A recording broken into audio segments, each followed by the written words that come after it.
Hello friends, मेरा नाम प्रभात मौर्य है और आप देख रहे हैं quick exam study channel. Friends, आज हम लोग हमारा परिवेश टॉपिक के विषय में अध्ययन करेंगे। तो आइए देखते हैं। देखिए, हमारा परिवेश फ्रेंड्स, चूंकि हम लोग उत्तर प्रदेश में रहते हैं, इसलिए हम लोग उत्तर प्रदेश के विषय में विस्तार से अपने परिवेश के बारे में जानेंगे। जैसा कि आपको पता है कि उत्तर प्रदेश नाम से प्रतीत होता है, ये एक ऐसा प्रदेश है जो भारत के उत्तर में स्थित है। उत्तर प्रदेश के उत्तर में हिमालय पर्वत श्रृंखला है, जहाँ से नदियाँ निकलकर और इस प्रदेश में प्रवेश करती हैं। तो उत्तर प्रदेश को 3 भौतिक भागों में बांटा गया है। देखिए, उत्तर प्रदेश को पहला है भाबर एवं तराई क्षेत्र, दूसरा है गंगा यमुना का मैदान और तीसरा है पठारी भाग। ठीक है, 3 हो गए, 3 क्षेत्रों में बांटा गया। तो हम लोग पहले देखते हैं भाबर क्षेत्र एवं तराई क्षेत्र। देखिए, भाबर क्षेत्र के अंतर्गत इसमें बताया गया है कि नदियों द्वारा बहाकर लाए गए पत्थर इस क्षेत्र में एकत्रित हो जाते हैं। देखिए, जब नदियां पर्वत से नीचे की ओर उतरती हैं तो बहुत से छोटे बड़े कंकड़ पत्थर अपने साथ में बहाकर लाती हैं, और जैसे ही वो थोड़ा सा समानांतर जमीन पर आती हैं, वो पत्थर वहीं पर एकत्रित हो जाते हैं और उनकी एक पूरी पट्टी सी बन जाती है पत्थरों की। ठीक है, और उसके बाद में वो पत्थर वहीं स्थिर रहते हैं और पानी उनके बीच से होकर निकलता हुआ आगे की ओर निकल जाता है। तो ये वो क्षेत्र है जहां पर नदियों द्वारा बहाकर लाए गए बड़े छोटे हर प्रकार के पत्थर एकत्रित हो जाते हैं। ठीक है, इसी क्षेत्र को भाबर कहते हैं। ठीक है, इस क्षेत्र में क्या होता है कि अगर आप देखेंगे तो आपको लगेगा कि नदी ऊपर से आई और वो विलुप्त हो गई, गायब हो गई, क्योंकि छोटे बड़े पत्थरों के बीच से वो पानी निकलता है, तो उसकी गहराई उसकी मात्रा का पता नहीं चल पाता। ठीक, तो इस क्षेत्र को कहते हैं भाबर, जहां पर ये छोटे बड़े पत्थर इकट्ठा कर देती है। आप कह दे कि पर्वतों से लाए गए पत्थरों को वो यहाँ एकत्रित कर देती, इकट्ठा कर देती। ठीक, फिर पानी आगे बह जाता है। दूसरा देखिए, तराई क्षेत्र। इसके बाद पड़ता है अगला जो क्षेत्र है वो तराई क्षेत्र है। भाबर और तराई का क्षेत्र बिल्कुल मिला हुआ है, एक ही साथ भाबर एवं तराई क्षेत्र के नाम से जाना जाता है। भाबर क्षेत्र में नदी जो ऊपर से पत्थर लाती है उसको वहीं पे वो रुक जाते हैं और आगे बढ़ जाती है। आगे जब बढ़ती है तो ये तराई का क्षेत्र पड़ जाता है। ठीक है, तराई क्षेत्र में देखिए यहाँ लिखा है जमीन के नीचे थोड़ी गहराई पर पानी मिल जाता है, यानी कि इतनी ज्यादा तराई होती है कि अगर थोड़ा सा ही आप उसको खोदेंगे वहां पानी मिल जाएगा। और यहाँ पे मोस्टली दलदलीय भाग भी पाए जाते हैं, दलदलीय भाग पाए जाते हैं। ठीक, अब हवा में नमी अधिक होती है, क्योंकि पानी ज्यादा मात्रा में होता है जमीन के नीचे भी और ऊपर भी नदियां बहती हैं, तो हवा में नमी की मात्रा अधिक होती है, जिससे यहाँ घने वन पाए जाते हैं। ठीक है, क्योंकि उसमें नमी रहती है, मौसम थोड़ा नम रहता है, तो जो वन होते हैं उनको अपना स्थान घेरने में बहुत ही अनुकूल माहौल मिलता है, तो वो बहुत ही घने वन पाए जाते हैं यहाँ पर। ठीक है, जिसमें अब इन वनों में कौन कौन से पेड़ पाए जाते हैं, जिनमें शीशम, साल, सागौन, साखू, सेमल आदि पेड़ पाए जाते हैं। ठीक है, ये बहुत ही घने वन होते हैं, इनमें ये जो पेड़ हमने नाम लिया आपको, शीशम, साल, सागौन, साखू, सेमल, ये पेड़ पाए जाते हैं। और साथ ही साथ हाथी, बाघ, तेंदुए, नीलगाय, जंगली सुअर आदि जानवर भी पाए जाते हैं। ठीक, इन जंगलों में ये सब जानवर पाए जाते हैं। इसमें दुधवा नेशनल पार्क भी इसी क्षेत्र में स्थित है।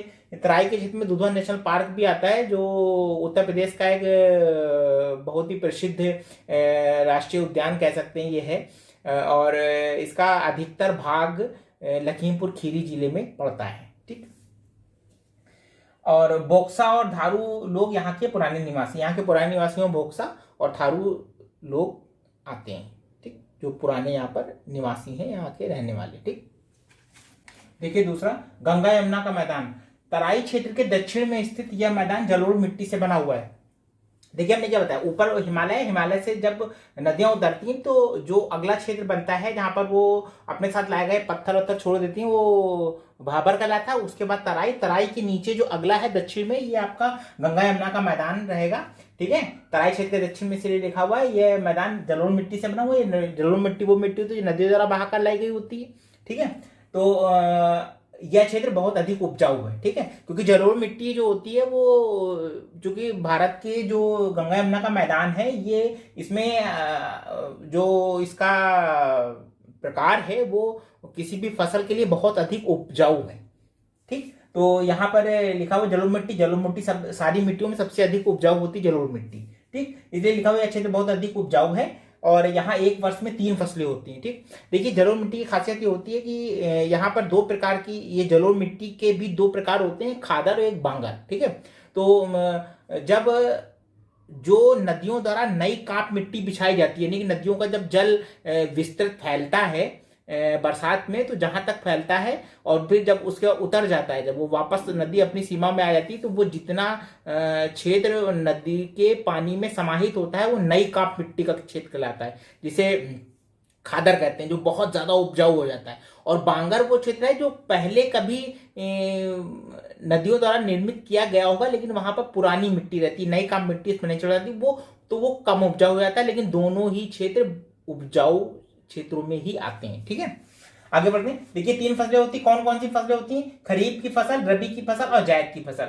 समय देखिए, खरीफ की फसल वर्षा ऋतु के प्रारंभ में बोई जाती है और शीत ऋतु के प्रारंभ तक काट ली जाती है। ठीक, वर्षा ऋतु के प्रारंभ में बोई जाती है से शीत ऋतु के प्रारंभ में काट ली जाती है। इसमें फसलों में प्रमुख धान, मक्का, ज्वार, गन्ना, कपास आदि। ठीक, अगला देखिए रबी की फसल। ये फसल शीत ऋतु के प्रारंभ में बोई जाती है और ग्रीष्म ऋतु के प्रारंभ में काट ली जाती है। ठीक, इसमें गेहूं, चना, मटर, सरसों, आलू आदि आते हैं। ठीक, आगे देखिए जायद की फसल।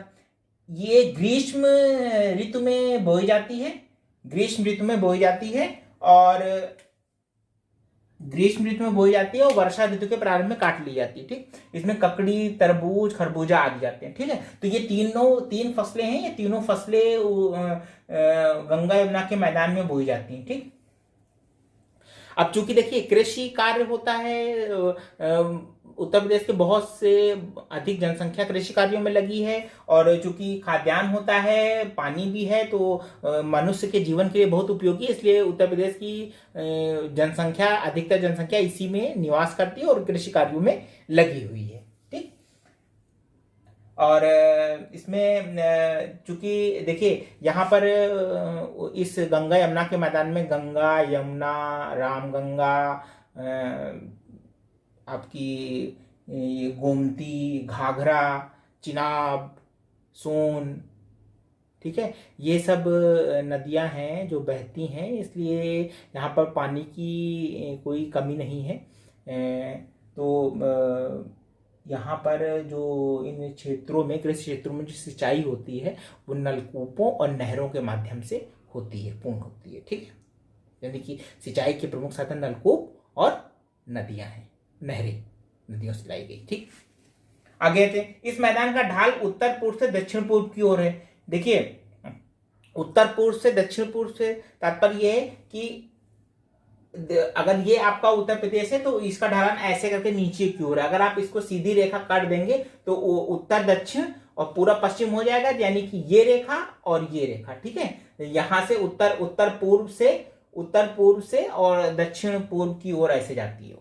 ठीक, आपने देखा होगा, जैसे आप गंगा नदी के बहने का मार्ग देखें तो कैसा होता है, गंगा नदी ऐसे निकलती है, उत्तरांचल से निकलती है और ऐसे होते हुए सीधी क्रॉस करती हुई चली जाती है। ठीक है, तो वो इसीलिए सारी नदियां पश्चिम से पूरब की ओर बहती है, ढलान ही इसका ऐसा है।